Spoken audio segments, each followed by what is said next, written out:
Democracy index में, सब index में, लेकिन लोगों के ऊपर ये हमला। तो आर्थिक संप्रभुता की जगह जो हो रहा है लूट देश का, और अपने दोस्तों के लिए बेहद फायदा। और तीसरा स्तंभ सामाजिक न्याय। आज दलितों के ऊपर, अपने दलित बहनों के ऊपर जिस तरीके से घोर गैंग रेप और मर्डर हो रहे हैं, जैसे हाथरस में देखा था उन्हें, जैसे उस तरीके के केसेस कितने सारे गए बीजेपी के जो प्रदेश है, ये बढ़ते जा रहे हैं। दलितों के ऊपर आज तक ये मैनुअल स्कैवेंजिंग की जो बैन लगी हुई है देश में, उसके ऊपर प्रतिबंध नहीं लगा रही है सरकार। आज भी मतलब हर 5 दिन में 3 हमारे दलित भाई मरते हैं ये मैनुअल स्कैवेंजिंग करते हुए। सामाजिक न्याय की जगह आज हमारे देश के अंदर आदिवासियों के लिए लड़ के वो फॉरेस्ट राइट्स एक्ट हमने लागू करवाया। उससे जो फायदा मिला आदिवासी को मिलना था वो दिया नहीं। सिर्फ त्रिपुरा ही एकमात्र स्टेट था पूरे भारत के अंदर जहां पर तकरीबन 97% जो है पट्टे जो है बांटे गए ट्राइबलों के बीच में इस कानून के चलते हुए।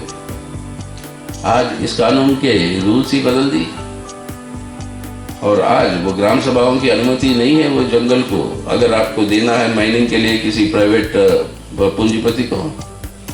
और इस तरीके से करोड़ों के हमारे आदिवासी भाई बहनों की जो उनकी जो जमीन के अंदर जो उनका अधिकार था वहां पे जो रहने का जो कानून दिया, अब उसको रद्द कर रहे हैं। सामाजिक न्याय क्या, ये सामाजिक अन्याय बढ़ते जा रहा है। और केंद्र और राज्य सरकारों के बीच में आज देखेंगे कि ये जब से ये जीएसटी को लागू किया, राज्य सरकारों की आमदनी घटी है बहुत, और केंद्र सरकार की आमदनी बढ़ी है बहुत।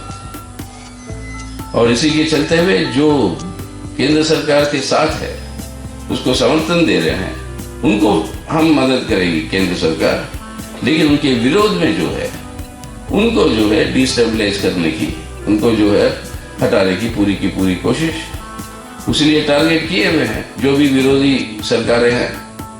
और मुख्य रूप से टारगेट है अपनी वामपंथी सरकार केरल में।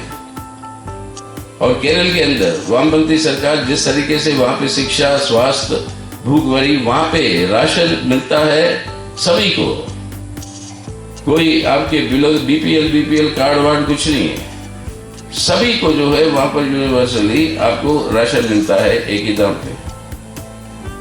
इसी वजह से सब आंकड़ों में, मानव मतलब विकास आंकड़ों में, ह्यूमन डेवलपमेंट इंडिसेस में केरल नंबर 1 पोजीशन में है आज हिंदुस्तान में।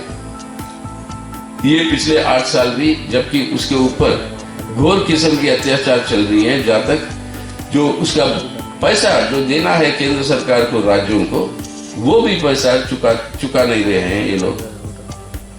तो केंद्र और राज्यों के बीच में संबंध को राज्य सरकारों जो बीजेपी के खिलाफ है या उसके साथ नहीं है, उन सभी को जो है एक भिखारी के रूप में उतार के लिया है।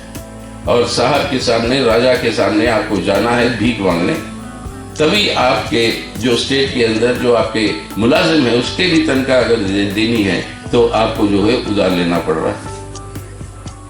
इस तरीके से चारों स्तंभों को ध्वस्त किया। लेकिन चारों स्तंभों को ध्वस्त करने के लिए यह भी जरूरी है कि जो संस्थाएं हैं हमारे संविधान की, उसको भी कमजोर करो। और सबसे पहले है आपका पार्लियामेंट। पार्लियामेंट का मतलब क्या है? आप चुनते हो एमपी, एमपी की जवाबदेही लोगों को है और सरकार की जवाबदेही एमपी को है।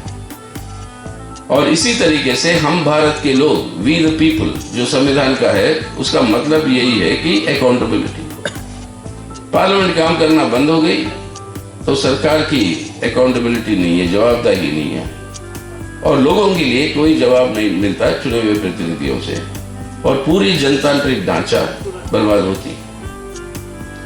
पार्लियामेंट के साथ साथ कोर्ट कचहरी 3 साल हो गया है धारा 370 के खिलाफ, सिटीजनशिप अमेंडमेंट एक्ट के खिलाफ जो भी पिटीशन पड़े हुए हैं, ये आपके इलेक्टोरल बॉन्ड्स के खिलाफ, इसकी सुनवाई शुरू नहीं हुई। बातें तो बड़े अच्छे करते हैं हमारे जज लोग, उनको तारीफ करते हैं हम, लेकिन कोर्ट से जो न्याय चाहिए उस व्यवस्था को भी आप जरा सुधारिए। कोर्ट के राय से तीसरा सेटल वार्ड जेल में है, अब वो कोर्ट वहां पे उसकी सुननी है, और किस तरीके की जो जजमेंट आ रहे हैं उसके चलते हुए कि क्या न्याय है, क्या पालन हो रहा है, तो जुडिशरी के ऊपर हमला। तीसरा इलेक्शन कमीशन, अब लग गया त्रिपुरा में भी, आप सबके सामने भी लोग आए होंगे कि आपके वोटर कार्ड को आधार के साथ जोड़ने के लिए। इलेक्शन कमीशन कहता नहीं ये वॉलंटरी है, इसको जोड़ने की जरूरत नहीं है। लेकिन नहीं जोड़ोगे आप तो अचानक आप देखोगे आपका नाम जो है वोटर लिस्ट से गायब है।